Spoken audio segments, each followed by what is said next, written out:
Boa noite, gente. O mini curso de hoje é sobre, na realidade, dois temas, a justiça espacial e o direito à cidade, e ambos os temas eles estão interrelacionados. Tá? Um não funciona muito sem o outro. A gente já vai entender o porquê disso. Tá? É um tema que tem se tornado cada vez mais comum nos debates da geografia, mas principalmente de outras áreas, como arquitetura e urbanismo, como sociologia, como antropologia, tá? Como planejamento urbano. Então é importante que as pessoas saiam da universidade com esse conhecimento. Tá? Essa pesquisa ela faz parte de um projeto de pós-doutorado, né, o meu primeiro pós-doutorado, que eu fiz aqui com a professora Márcia da Silva, né, do grupo de pesquisa de redes de poder, migração e alguma outra coisa que eu esqueci o nome, né, que é o GEPES, que é daqui da Unicentro, mas eu sempre lembro redes de poder e migração. Se você digitar GEPES, Unicentro, você vai achar. Tá? Então, esse tema, a gente trabalhou fundamentalmente sobre duas obras. Sobre o livro do Soldier, do Eduardo Soldier, que é de 2010, Seeking Spatial Justice, e o livro do Levi Foschili e Povos, que é de 2018, que é em francês. O de 2018 não tem tradução para o português. Já o de 2010 eu também acho que não tem, mas quando eu fiz não tinha, não sei se por algum acaso já saiu, enfim. Né? Mas já é um livro mais antigo que ainda assim não tem essa ampla discussão e esse amplo debate no Brasil. Tá? Então vamos começar. Né? Para a gente falar de direito à cidade e justiça espacial, a gente primeiro volta, obviamente, né, ao nosso querido Milton Santos. Por que o Milton Santos é importante? Porque ele conseguiu trazer uma contribuição muito importante para a geografia, principalmente para a geografia urbana, que ela discutia a diferença entre a urbanização dos países desenvolvidos e dos países subdesenvolvidos. Até então se pensava que era um processo de urbanização único e o Milton Santos vai dizer que não era assim. Né? E, inclusive, vai contra o pensamento hegemônico do Pierre Georges, da geografia francesa da época.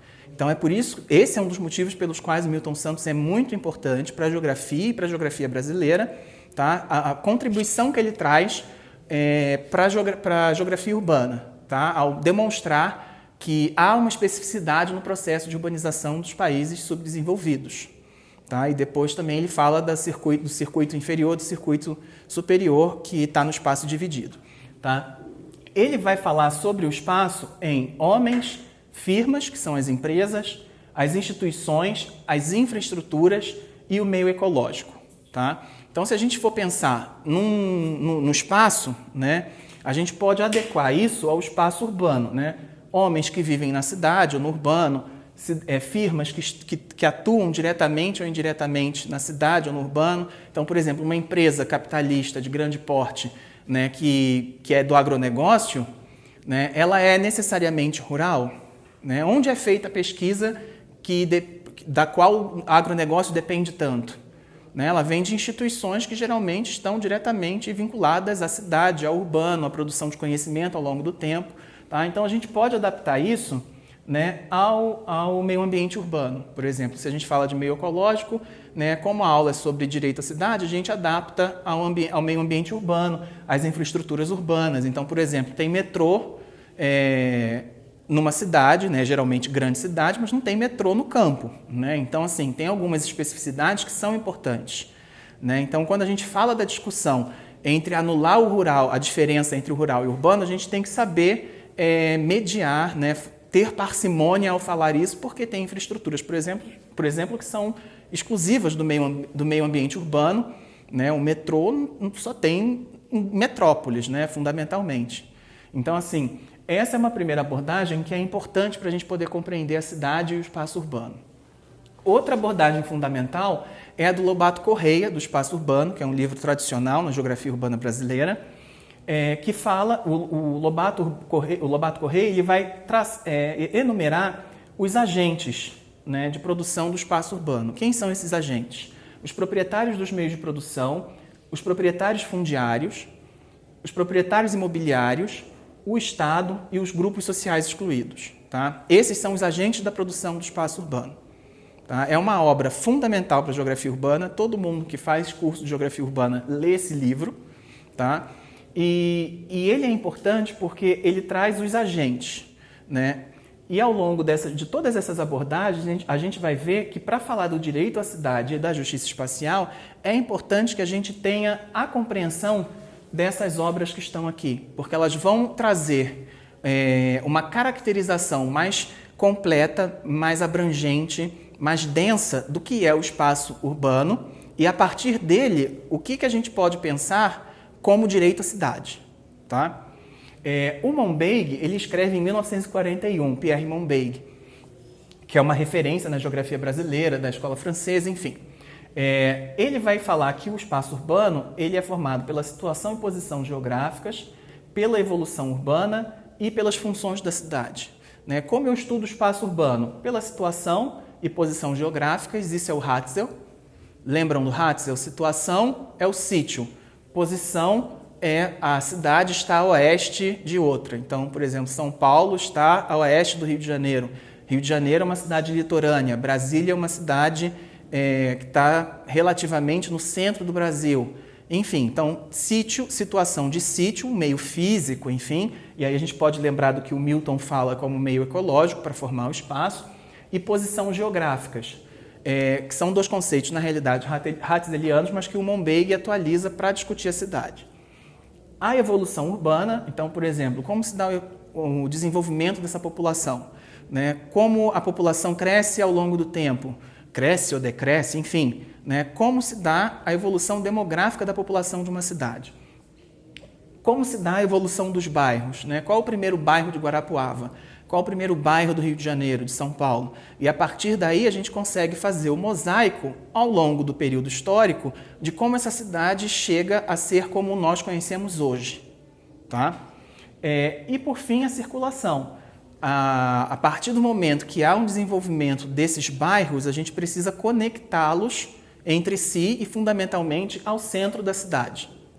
Né? Então a circulação é um aspecto fundamental que, por exemplo, se a gente está falando de circulação aqui em 1941 com Monbeg, a gente pode falar das infraestruturas do Milton Santos em 85. Tá? Então, há correlações que a gente pode fazer. Tá? Eu considero particularmente esses quatro livros, essas 4 obras, o do Monbeg é mais um artigo, as obras fundamentais da geografia urbana brasileira. Tá? E, por fim, o Vilaça, que é um estudo mais recente, de 1998, que ele vai falar do espaço intra-urbano, o título do livro é Espaço Intra-Urbano, né? E ele demonstra como a cidade ela vincula o espaço intra-urbano ao espaço regional. Tá? Então, a cidade ela não se desenvolve apenas por si própria, ela se desenvolve em um contexto em que ela está interligada, né, a outras cidades, a outros países, a outras áreas fisiográficas, enfim. Né, ela tem essa função de mediação. A cidade é uma escala entre o regional, né, e o local. A pessoa que trabalha na cidade, ela pode trabalhar num bairro, morar em outro e não ser afetada diretamente por essa escala regional. Mas se a gente pensa, por exemplo, Guarapuava, esse espaço regional ele vai estar ligado fundamentalmente, por exemplo, à infraestrutura das rodovias e da própria ferrovia também. Né? Então, Guarapuava é uma cidade que interliga a produção de soja ao Porto de Paranaguá, por exemplo. Tá? O shopping Cidade dos Lagos se localiza próximo à estrada justamente para poder servir de local de consumo para as pessoas que passam pela rodovia. Né? Então, a cidade ela tem essa função intra-urbana e regional muito clara. Né? A mediação é fundamental. Né? E aí, com base nessas 4 obras, a gente pode trazer uma clarificação sobre o que é o espaço urbano. Porque, por incrível que pareça, gente, não há uma definição unívoca na geografia sobre o que é espaço urbano. A gente discute muito o que é espaço, mas o espaço urbano a gente não discute tanto. E aí o que acontece? Já que a geografia não se ocupa de definir o que é o espaço urbano, outras ciências vão discutir o que é a cidade, o que é urbano, o que é o espaço urbano.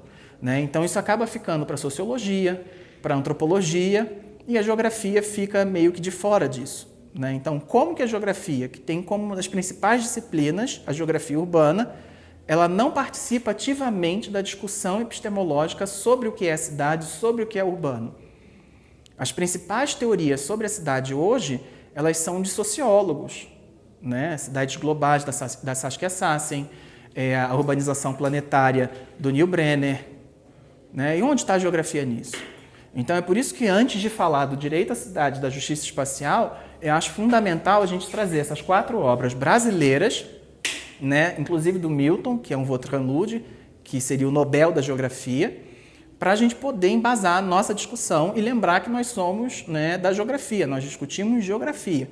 Né? Obviamente absorvemos o conhecimento produzido por outras ciências, né, mas nós temos de ter uma perspectiva clara sobre o lugar que nós temos no seio das ciências. Né? Então, como um geógrafo vai discutir o direito à cidade e a justiça espacial? Tá? É isso que a gente tem que pensar, fundamentalmente. Né? Onde está a geografia dessa discussão? Tá? De que forma eu geografo o direito à cidade, a justiça espacial? Tá? É isso que a gente vai discutir hoje. As obras fundamentais, para falar especificamente sobre o direito à cidade e a justiça espacial, elas também estão aqui. Né? O Lefebvre, em 1968, vai escrever O Direito à Cidade, que é uma obra até hoje lida, relida, discutida amplamente. No mesmo ano, o Davis ele vai escrever esse livro, que não tem em português também, Social Needs and Resources in Local Services, ou seja, necessidades sociais e recursos em serviços locais, né, que é justamente a discussão de como esses serviços locais eles afetam a distribuição de recursos de uma sociedade. Né? Então, só para ter uma ideia mais clara, né, quando o Davis escreve esse livro, ele está discutindo, por exemplo, na sua comunidade, né, que é uma palavra que as pessoas usam indistintamente, que perde meio que o seu significado, sua razão de ser. Mas, enfim, né, vamos colocar essa comunidade entre parênteses. Na sua comunidade, ou então no seu bairro, existe uma escola pública para educação infantil? Se não, por que na sua escola, no seu bairro não tem, mas em outro tem? Porque é dinheiro público. Então, se é dinheiro público, por que o Estado gasta em um local e não gasta em outro? Que justificativo o Estado oferece para que seja assim? É isso que a gente tem que discutir. Tá? Então, esse livro introduz isso, e o Lefebvre, no Direito à Cidade, ele vai opor o direito à cidade à cotidianidade, ou cotidianeidade. Né? Tem gente que fala cotidianidade, tem gente que fala cotidianeidade. Enfim, tá? O que é esse cotidiano? É aquele cotidiano do modo de produção capitalista que a pessoa não tem vida própria. Né? Ela acorda numa hora que ela não quer, ela vai trabalhar, fazer uma coisa que muitas vezes ela detesta, não tem tempo para comer, não tem tempo para ir ao banheiro durante o trabalho, porque é fiscalizado. A gente cansa de ver isso em várias empresas, principalmente as grandes empresas, né? O monitoramento da ida ao banheiro.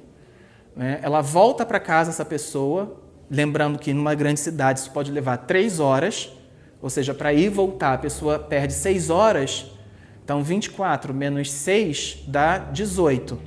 Espero não ter feito a conta errada, 18, Né? Nessas 18 horas, a pessoa trabalha 8 e tem 1 hora ou 2 de almoço. Então, 18 menos 8 sobra 10. O que ela faz nessas 10 horas? Se for uma mulher, ainda tem o fardo de gênero, né, em muitos locais, de ser responsabilizada para cuidar da casa, limpar a casa, cuidar de filho, enfim. Né? Então, de que forma esse cotidiano, que é opressor, que a pessoa não tem vida própria, ela não tem lazer, ela não tem gosto, né? E quando ela tenta fazer algo, ela é engolida por aquilo que é oferecido a ela, né? Então, você tem que se contentar com o que a TV aberta oferece, porque se você quer ver TV de qualidade, você tem que pagar, né? Você tem que pagar streaming, você tem que pagar TV por assinatura, enfim. Né? Como se dá esse cotidiano opressor e o momento em que a pessoa pode ser ela própria, sem ter que depender de alguma utilidade, por exemplo. Né? Como se dá essa equação? Tá? O Lefebvre ele vai situar o direito à cidade como uma oposição a esse cotidiano, né, de um modo de produção capitalista que é opressor. Né? As pessoas não têm tempo para viver. Né? Quem é que tem tempo para viver?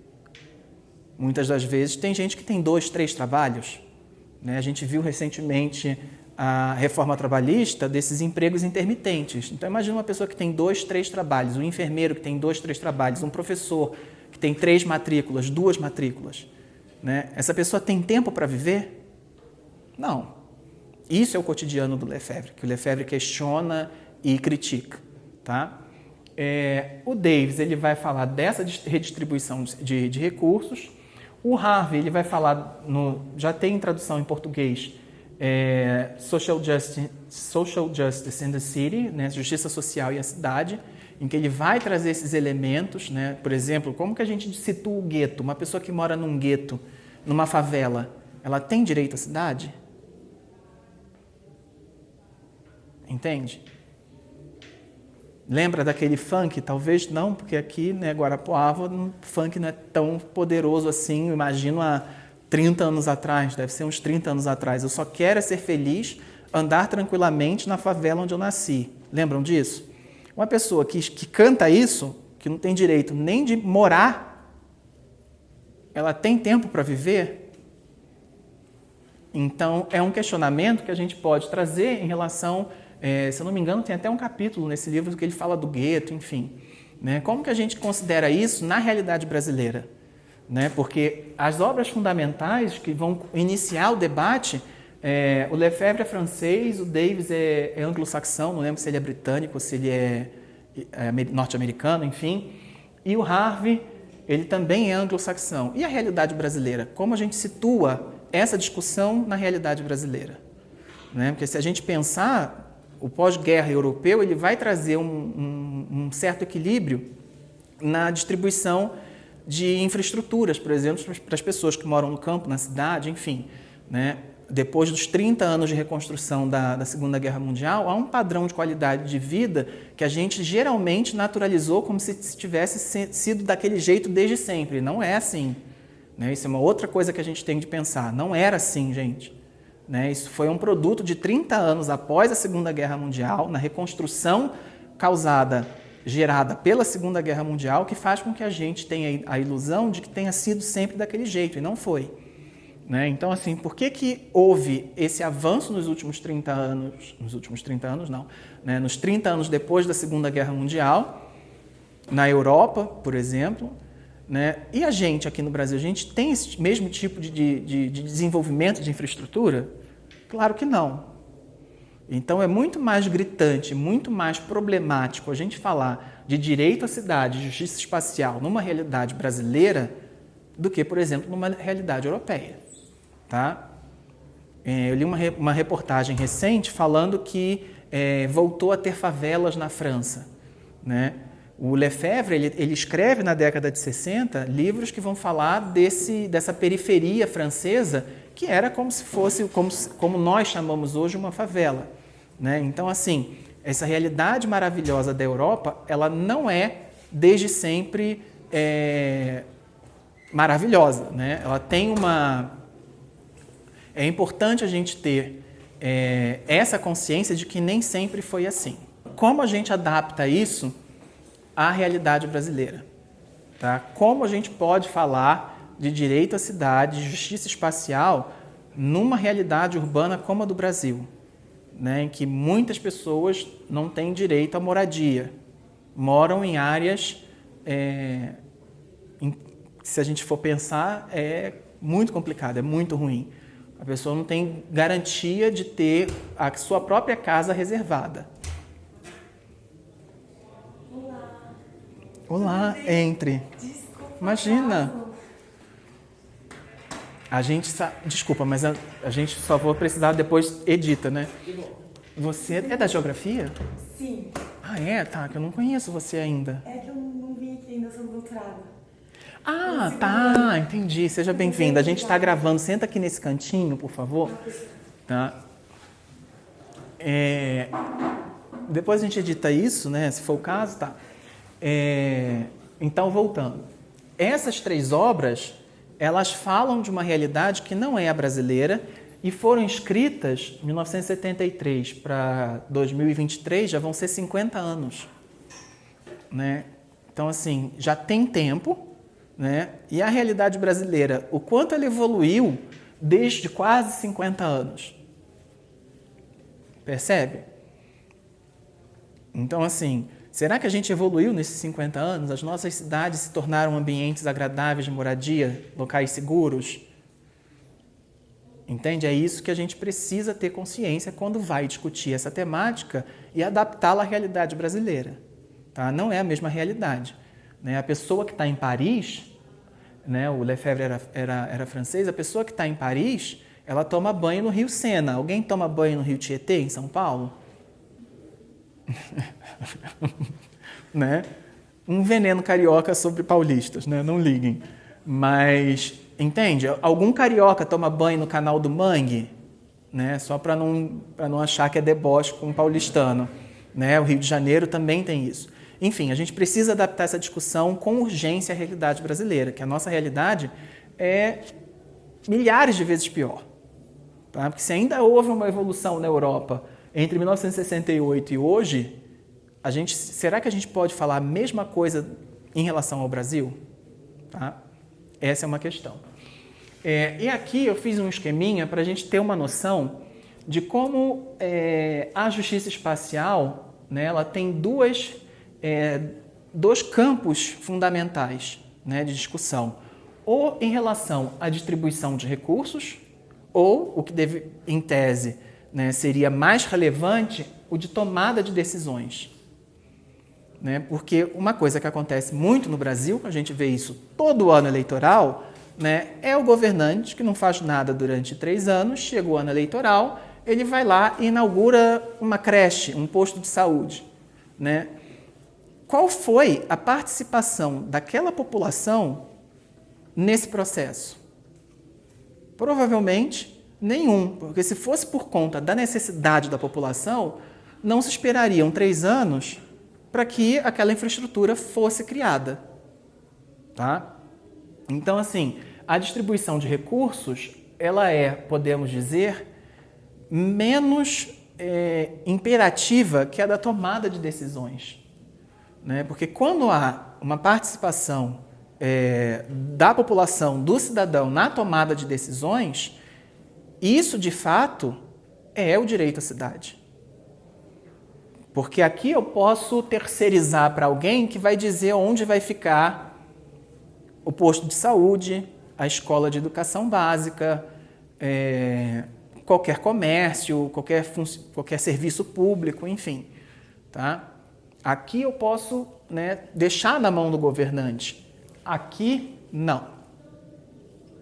Então, se eu estou falando de justiça espacial, a população ela tem de ter direito a decidir onde fica melhor aquela infraestrutura. Né? E se a gente tem um comportamento político de favor, né, depende da boa vontade do vereador, depende da boa vontade do prefeito, não existe, não é possível que a gente fale de direito à cidade, muito menos de justiça espacial. Né?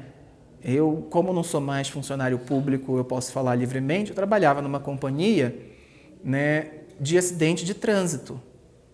Onde eram colocados aqueles radares que tanto incomodam quem desrespeita as leis? Né? Muitas das vezes a solicitação não vinha da população, vinha de um vereador que queria utilizar aquilo como recurso político. E isso é extremamente prejudicial para um funcionamento do Estado.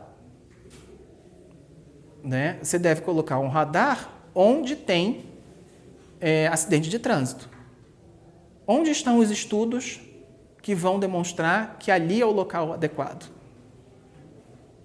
Entenderam o problema? Você tira o recurso público para atender uma solicitação individual de um vereador que tem um uso político daquilo, né, para ficar na lógica do favor e não do direito. Ou seja, a gente ainda tem esse tipo de problema no Brasil. Né? A gente não tem tanto recurso, o que a gente tem, ele é controlado por meia dúzia que age como se estivesse fazendo favor em relação à população. Como que a gente vai falar de direito à cidade numa perspectiva dessa? É impossível. Tá? As ações do Estado, elas têm de ser realizadas em função da necessidade, né, que a gente chama de técnica, que vira inclusive, jargão político. Né? Minha decisão é técnica. né? Eu não tomo vacina porque minha decisão é técnica, pelo amor de Deus, tá? Então a gente vê como se dá esse discurso na política brasileira e, infelizmente, isso é extremamente prejudicial para o direito à cidade. Tá? A gente não pode falar de direito se a lógica é o favor, ok? Então, assim, esses dois campos são fundamentais da justiça espacial, né? E as escalas, né, geralmente trabalhadas são a urbana, a ambiental e a global. Então, por exemplo, se eu estou pensando em justiça espacial e direito à cidade, numa escala urbana, né, como eu dei o exemplo aqui, onde vai ficar o posto de saúde? Né? Eu coloco o posto de saúde em função do número de habitantes, da área, enfim, como eu ofereço esse tipo de serviço. Né? Se eu estou falando de meio ambiente, eu gosto sempre de lembrar de um exemplo que é o desenvolvimento da cidade do Rio de Janeiro. Né? Eu sou do Rio, então, assim, na década de 60, houve um desenvolvimento muito grande de uma área de expansão chamada Barra da Tijuca, que hoje é um bairro de elite do Rio de Janeiro e tal. Só que para o desenvolvimento da Barra da Tijuca, né, o investimento público que foi gasto na estruturação da Barra da Tijuca implicou necessariamente, né, o desinvestimento do então subúrbio da Leopoldina, subúrbio do Meier, que na época eram chamadas de áreas suburbanas. Não havia recurso para todos. Houve uma preferência do Estado em investir na Barra da Tijuca, né? E como os recursos são escassos, houve um desinvestimento em outras áreas da cidade. Tá? O que isso vai acarretar?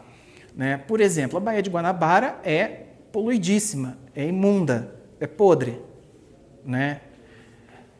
Esse viés ambiental, ele também determina as questões em relação ao direito à cidade e à justiça espacial. Né? Tinha praia balneável na Baía de Guanabara. O que aconteceu com essa praia balneável? Estou dando o exemplo da Praia de Ramos. Né? Ali virou um esgoto. O Estado investiu para despoluir a Baía de Guanabara? Até investiu, mas sabe-se Deus o que aconteceu com o dinheiro que até hoje não foi despoluído, assim como a despoluição do Tietê, por exemplo. Né? Mas qual é o impacto que essa poluição tem naquela região, por exemplo, no valor do custo do metro quadrado, no valor imobiliário? Tá? Então, por exemplo, se alguns bairros do Rio de Janeiro, na década de 70, né, dessa região chamada subúrbio, tinham preços semelhantes de metro quadrado aos da Barra da Tijuca, né, e a gente vê isso facilmente no plano urbanístico da cidade do Rio de Janeiro, hoje a gente percebe a diferença do valor do metro quadrado da Barra da Tijuca, né, para bairros como Ramos. Entende? Óbvio que não é um único processo, gente. A gente nunca explica nada na ciência por um único processo. Isso é religião que explica, né? A ciência ela tem várias perspectivas que se complementam, né? Mas um exemplo claro é esse. É óbvio que a degradação ambiental contribui para a desvalorização do metro quadrado de qualquer área urbana no mundo, né?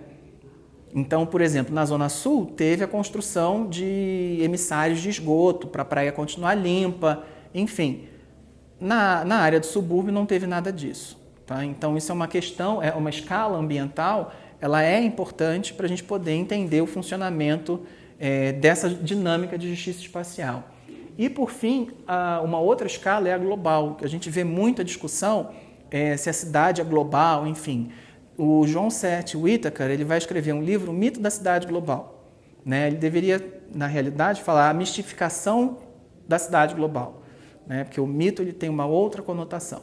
Mas, enfim, essa questão da cidade global, a gente tem sempre que lembrar que muito se discute investimentos para essa cidade global e a área dessa cidade global é ínfima.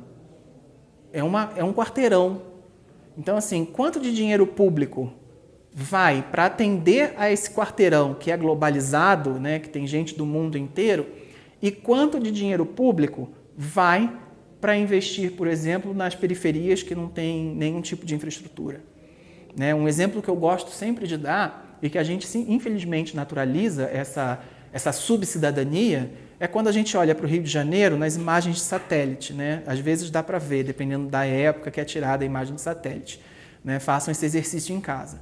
Se a gente vai numa área turística do Rio de Janeiro, o asfalto ele é pintado com cruzamento bonitinho, né? E se você for ver no subúrbio, é a mesma cidade, mas mal tem placa. O que dirá a pintura no chão, né, no asfalto, para indicar um cruzamento. Por que a gente naturaliza isso? Né? Aqui a gente dá desculpa do global. Ah, porque é uma área turística. Entende? Mas é o mesmo município, é a mesma esfera política. Por que um tem tanto e o outro tem tão pouco? E por que nós naturalizamos essa diferença? Tá? Então, assim, muitas das vezes, essas diferenças elas vão ser justificadas em função da escala de análise. Ah, ali merece ter mais investimento, merece que o asfalto seja pintado, porque é uma área turística. Né? As pessoas vêm gastar dinheiro na nossa cidade. Mas será que isso é justo? Isso é justiça espacial? E o direito à cidade de quem mora na periferia, nos estertores do Rio de Janeiro? Junto com o esgoto dos rios que é lançado a céu aberto. Enfim. Ok? Continuando então, pessoal. A gente vai falar um pouco agora dos dois livros, né, do Eduardo Soia, enfim, que é Procurando Justiça Espacial, e o do Levi Fochily-Póvoas, que é sobre a teoria da justiça espacial. O livro do Levi Fochily, desses três autores, Levi Fochily-Póvoas, ele traz essas perguntas que a gente discute aqui rapidamente para ter uma noção da temática, né? A primeira pergunta: as pessoas escolhem seu lugar de vida? Elas escolhem o lugar que elas moram? Né? Se vocês pudessem escolher, vocês morariam onde? Né? Enfim, isso é para a gente ter uma noção de como essa questão do direito à cidade e da justiça espacial passa necessariamente pela renda. Né? Você é o que você pode pagar.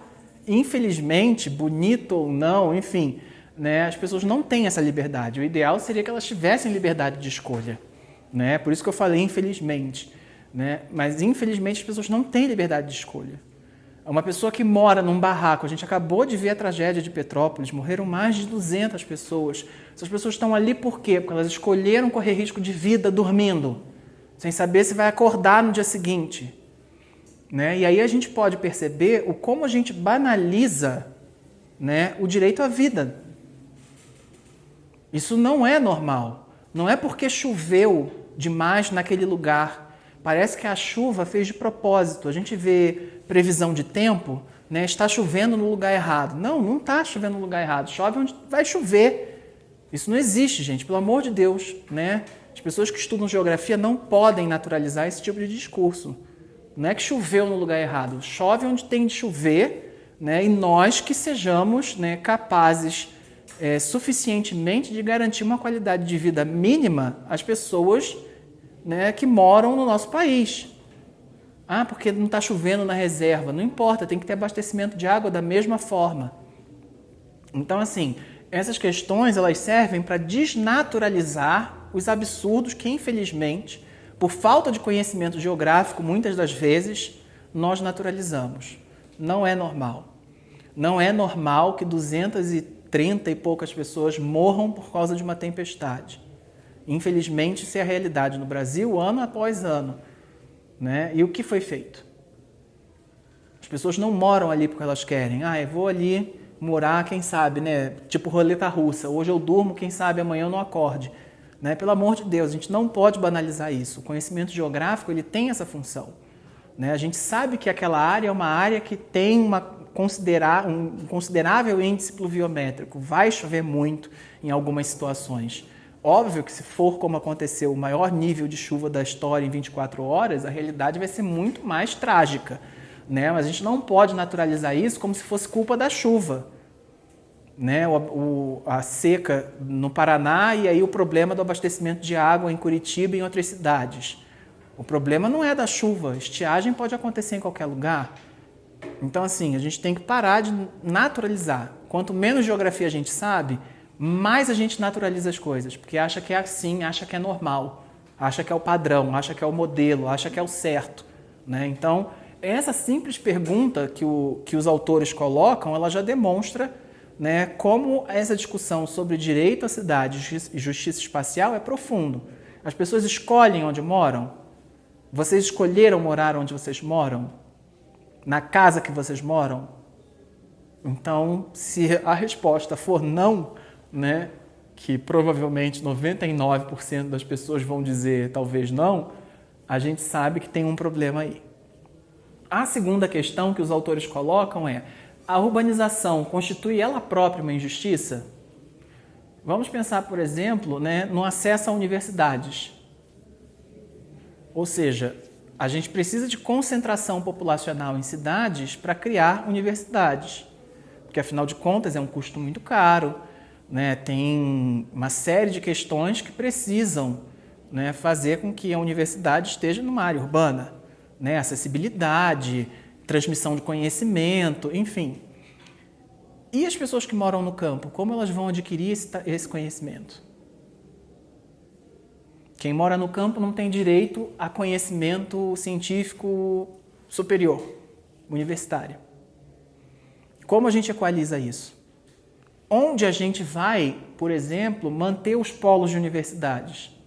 Guarapuava é um caso clássico. Os alunos de Guarapuava, da Unicentro, muitas das vezes não moram em Guarapuava e têm enormes problemas de transporte para virem para a cidade. E não só os que moram em outros municípios. Os alunos que moram dentro de Guarapuava, muitas das vezes não têm como ir para casa por conta da hora que passa o ônibus e ele chega ao terminal, e aí quando chega ao terminal já não tem mais ônibus para ele ir para casa. Isso não é natural. Tá? Isso não é normal, gente. É isso que eu quero que vocês entendam, que a gente tem de ter essa consciência. Não é possível que as pessoas não tenham consciência disso. A gente está em 2022, né? Pelo amor de Deus. Então, assim, a própria urbanização, ela de certa forma, ela exclui as pessoas, né, de determinadas situações. Por exemplo, a necessidade de um tratamento médico de ponta, uma doença rara, né? O fato da pessoa estar numa cidade, numa área urbana, numa metrópole, numa megacidade, isso facilita a ela o acesso a um tratamento adequado. Então, assim, de certa forma, a própria urbanização, ela já pode ser considerada uma relativa injustiça no sentido da distribuição dos recursos, né? Boa parte dos recursos está na cidade, né? E a gente deve pensar que, justamente por conta da cidade ter substituído a fábrica como locus de concentração e reprodução de capital, né, isso tem implicações. Né? As pessoas que têm acesso a menos capital, né, elas vão ter, a renda no caso, né, simplificando, elas vão ter menos acesso a diversas coisas que são necessárias à vida. Tá? A terceira pergunta é: os serviços públicos, eles devem ser fornecidos em função do número de habitantes ou em função de um recorte espacial? Por exemplo, em X quilômetros quadrados. Né? A minha opinião, certamente, é de que deve ser feita por número de habitantes. Né? Imagina, se a gente for pensar em São Paulo com 20 milhões de habitantes, né, e distribuir por poucas unidades de saúde básica. Né? Então, quanto mais gente morando, mais fragmentada vai ser esse fornecimento de serviço público, porque você precisa atender uma determinada quantidade de pessoas. Né? E muitas das vezes o que a gente vê é aquele distrito tem um posto de saúde, tem uma escola e está ótimo. Não pode ser assim. E se a população do distrito, né, for, sei lá, 2 vezes maior do que a do outro? Então, o que tem a população 2 vezes pior tem um acesso prejudicado a diversos serviços. Né? Outro problema também, que é bastante polêmico, é o fato da educação básica das séries iniciais, em alguns casos, ser multisseriado. Né? Eu, particularmente, acho muito ruim que haja educação multisseriada, várias crianças de séries diferentes na mesma turma com um único professor, muitas das vezes. Né? Enfim, Por que isso acontece? Como resolver? Isso é um problema que não é enxergado de forma adequada. Né? Eu, graças a Deus, tive o privilégio de não ter a minha educação nos anos iniciais multisseriada, com crianças de várias séries ao mesmo tempo. Isso é prejudicial, gente. Né? Por que a gente naturaliza isso? Entende? Um outro oposto é isso. Né? Como que a gente dá conta dessa situação?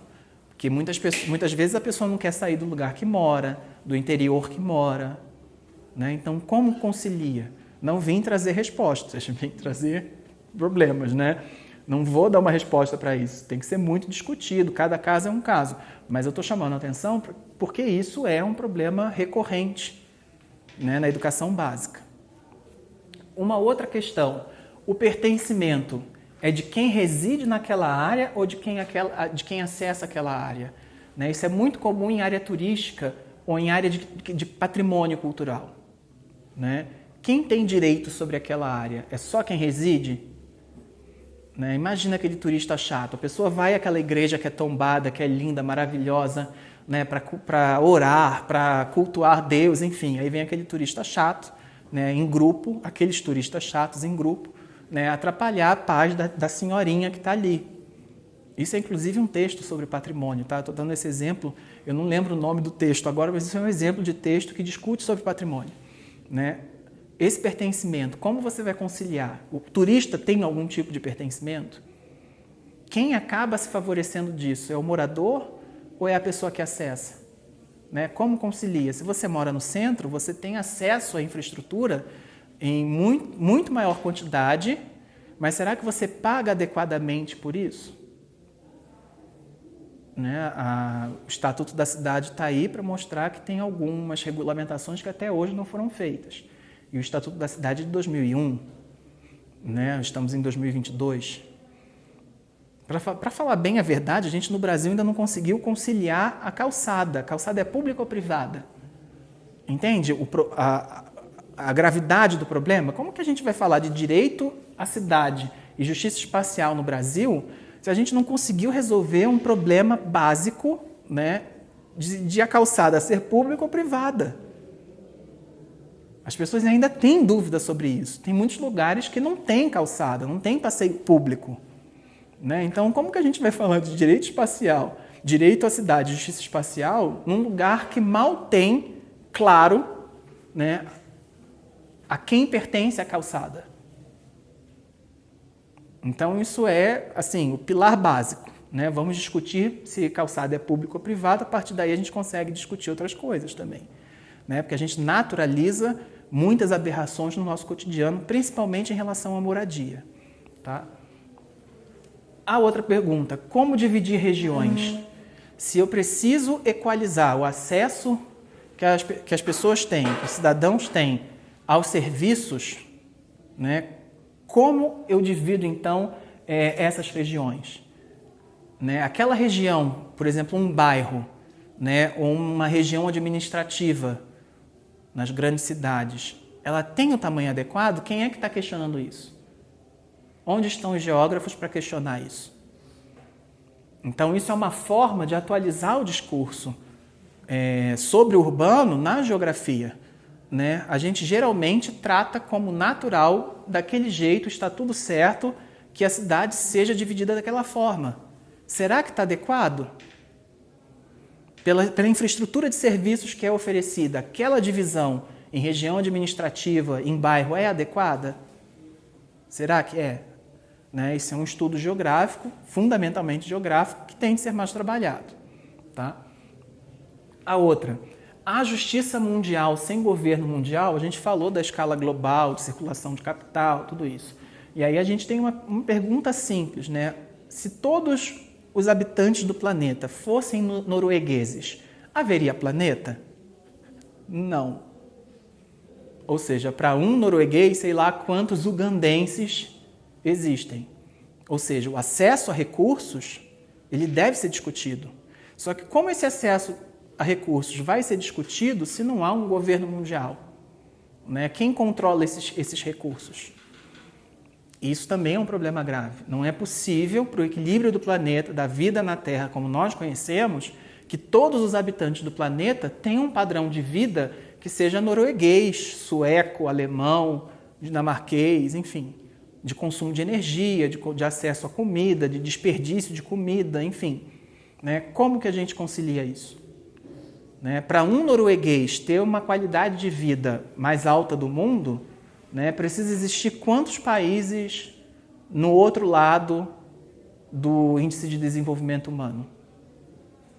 Isso é uma questão que a gente precisa discutir. Todo mundo quer viver com um padrão de vida norueguês, mas será que é possível? Tá?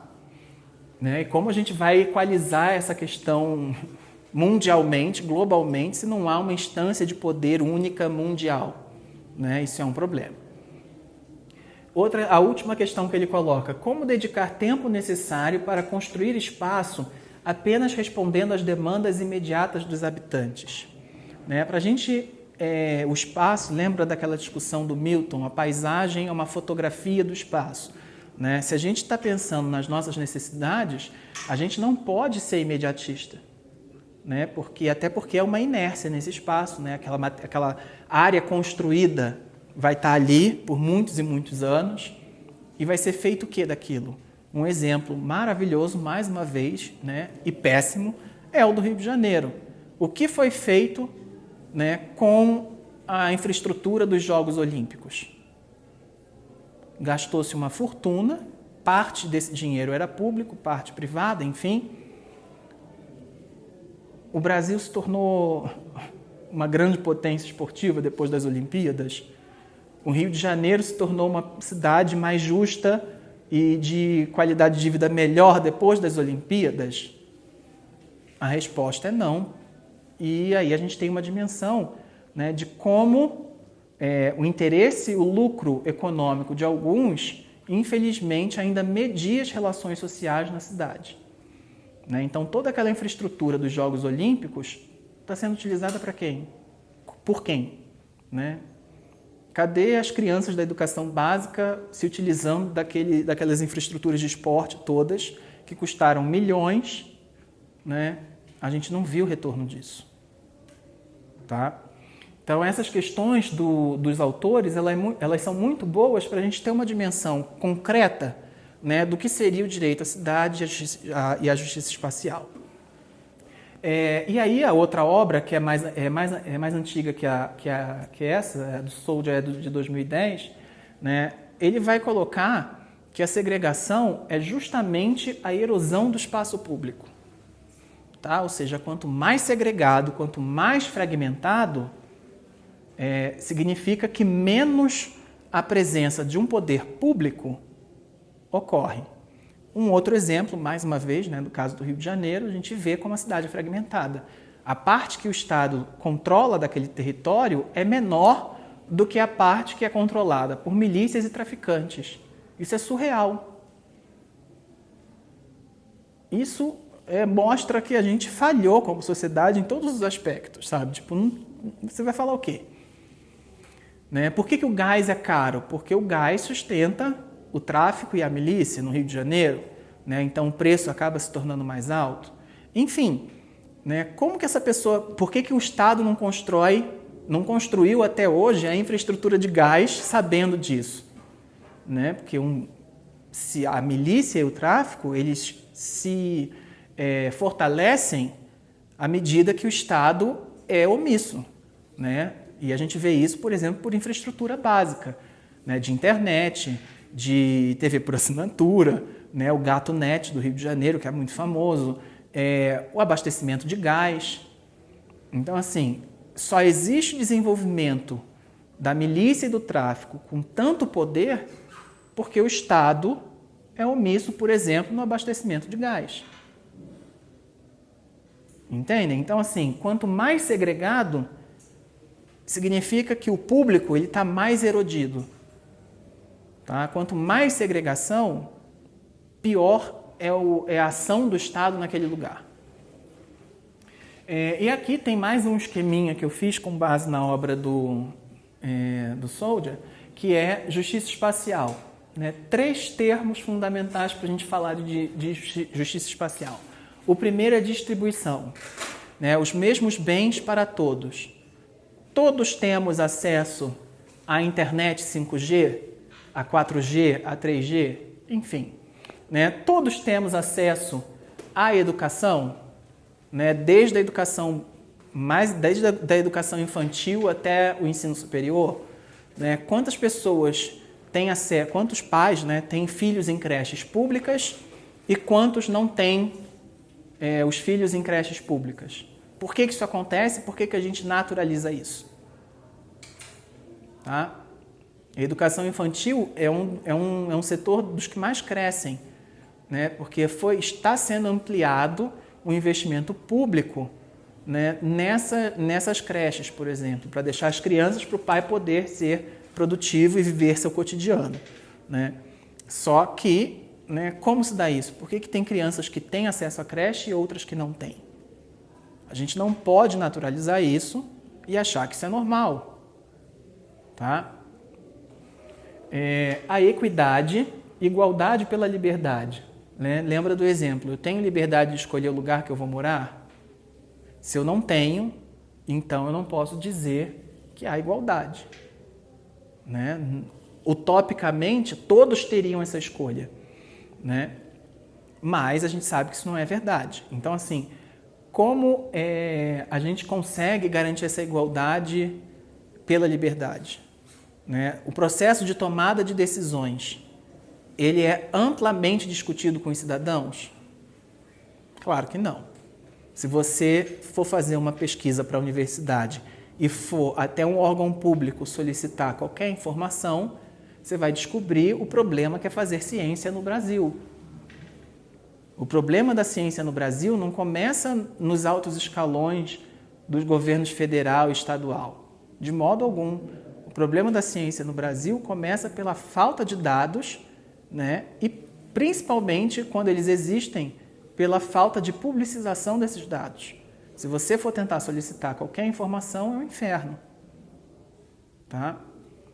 Onde está o direito? Né? Eu tenho direito de saber onde está sendo gasto cada centavo do dinheiro público. Por que isso não está num site que eu posso acessar a hora que eu quero?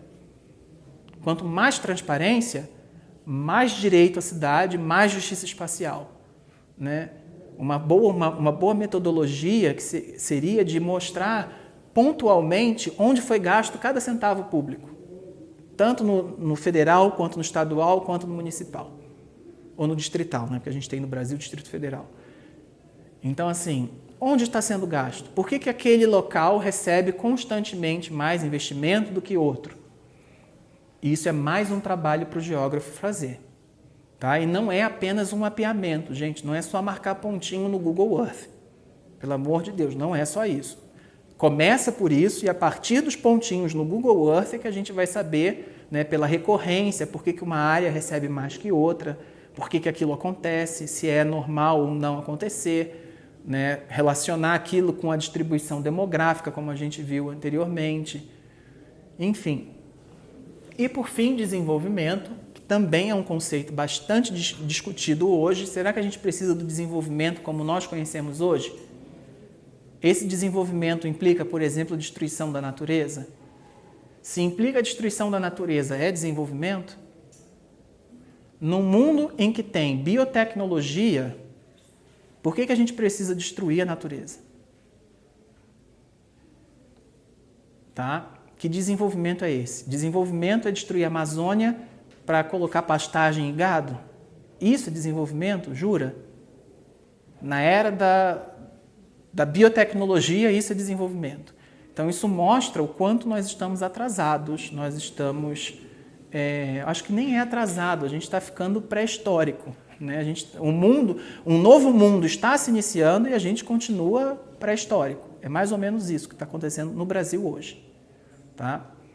Então, desenvolvimento está aqui porque foi citado pelo autor, mas há uma corrente bem grande que discute, de autores, né, que discute o que é esse desenvolvimento, qual é o preço desse desenvolvimento. Né? Lembra do desenvolvimento da Noruega, não é acessível a cada um dos habitantes do planeta. Tem uma diferença, né, sobre o Souza e o Levi Foschini Póvoas, que é sobre o papel da gentrificação. Tá? Para os autores franceses, né, que ele vai chamar de os mélangeurs, que são as pessoas que vão morar em outras áreas e aí criar, geralmente áreas degradadas, e criar uma mistura social, né, isso pode ser relativamente favorável, mas o Edward Soldier, ele tem uma certa hostilidade em relação a isso, tá? Por quê? O que acontece? A gentrificação ocorre quando, por exemplo, uma área degradada acaba se tornando o lugar de moradia da moda, né? Só que quando é o lugar de moradia da moda, simplesmente, você tem um público externo que acaba simplesmente excluindo aquelas pessoas marginalizadas que estavam ali, e aí essas pessoas marginalizadas simplesmente vão para um outro lugar, né? Mais longe, enfim. Né? Então, a gentrificação, ela traz essa perspectiva, né? Tem uma perspectiva econômica muito forte, principalmente para os teóricos marxistas, como Neil Smith. Então, assim, a gentrificação, qual é o papel dela nessa discussão sobre justiça espacial? Né? A pessoa que vai deixar de ter condições de morar ali, o que vai ser feito com aquela pessoa? Né? Isso é muito comum. Um outro fator também que é bastante comum é em relação a esses aplicativos de hospedagem. Né? As pessoas deixam de ter moradia, né? Vão morar numa outra área, por exemplo, Paris, né? A pessoa sai de Paris, vai morar em outra área para alugar aquele apartamento para o Airbnb, né? Ou para qualquer outro aplicativo desse de hospedagem que não é um hotel. Né? Isso tem uma implicação também sobre o direito à cidade. Tá? Porque para a pessoa que é a proprietária, que escolhe ir para longe, ela tem condições de arcar com esses custos. Mas e a pessoa que é pobre e se vê cada vez mais excluída daquela área core urbana? Tá? Então a gente tem de pensar também na gentrificação especificamente, que é um problema que ambos os autores levantam. Tá? E por fim, né, o Edward Soldier ele vai falar da causalidade espacial e social como uma vertente dos estudos de direito à cidade e justiça espacial. Uma outra vertente é a da justiça territorial e, por fim, é a própria teoria do Lefebvre do direito à cidade. Tá? Ele faz essa estruturação, causalidade espacial e social. A gente vê muito isso nas discussões sobre gueto, sobre favela, enfim. Né? Aquela velha discussão filosófica, né? O homem é fruto do meio, ou o homem tem a liberdade de ação de ser diferente. Né? Então, até que ponto há uma certa causalidade espacial e social? Tá? Isso é uma questão que o Soldier, no livro dele, ele levanta.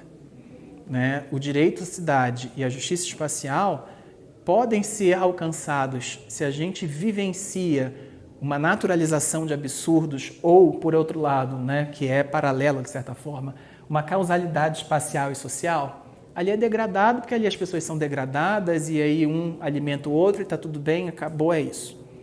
Né? Não há nada a fazer, né? Essas pessoas continuam sem direito a nada, né? As pessoas têm o direito de terem a casa invadidas, enfim, como a gente vê no Brasil frequentemente, numa favela. Tá? Então, aí tem a discussão é a causalidade espacial e social. Por que a favela é assim? Né? Lembra eu só quero ser feliz, andar tranquilamente na favela onde eu nasci? Ou seja, você se contenta em não ter infraestrutura de saneamento básico, em não ter direito da moradia resguardado, de inviolabilidade da moradia. Enfim, está tudo bem, isso basta. Né? Então, a gente tem que ter muita atenção a isso. A justiça territorial são essas questões políticas, né? de acesso a recursos e de tomada de decisões. Né? Um exemplo é na justiça territorial. O Rio de Janeiro era a cidade mais bem preparada para receber as Olimpíadas? Por que o Rio de Janeiro recebeu as Olimpíadas? Por que Rio de Janeiro e não São Paulo? Essa discussão foi feita? Por que a gente naturaliza o papel do Rio de Janeiro como sede das Olimpíadas ou como cartão postal do Brasil? Teve um ano que, se eu não me engano, São Paulo ultrapassou o Rio de Janeiro em número de turistas. Então, por que o Rio de Janeiro continua sendo a cara da nação? Tá? Se a gente for pensar nisso, isso é um discurso que remete à década de 60, quando o Rio de Janeiro deixou de ser capital. Então, assim, é justo, né? As cidades da Copa do Mundo, né? Que tem problemas com vários projetos que não foram feitos até hoje, né? O trem-bala, gente, o trem-bala, pelo amor de Deus, dá vergonha, né? Até hoje o Brasil não tem essa tecnologia, já se passaram 12 anos, assim. A China está quase inteiramente interligada para o trem-bala, você, sei lá, em 10 minutos cruzou o país e a gente, cadê, sabe? Tipo, onde a gente está? A gente está pré-histórico, ficando pré-histórico, e isso é muito preocupante, tá? E, por fim, a teoria do Lefebvre como algo à parte, né, que não se encaixa especificamente nisso, porque o Lefebvre ele tem uma visão muito mais ampla, né? Ele é um importante filósofo, pensador, enfim, né? Ele não questiona apenas essas coisas que eu acabei de citar, ele questiona também, por exemplo, o ritmo de vida das pessoas, né? Que ele vai falar no ritmo análise, enfim, na questão do cotidiano, né? Até que ponto a gente consegue ter liberdade para viver, né? Até que ponto a gente se anula em função desse cotidiano que é opressor, que anula a nossa própria vida. Até que ponto a gente, né? Como a gente consegue equilibrar isso, né? Você tem tido tempo para viver? E isso é uma questão importante que vai além simplesmente dessas questões político-espaciais, né, que afeta diretamente a questão biopsíquica da pessoa, tá? Ok, pessoal? Então, muito obrigado.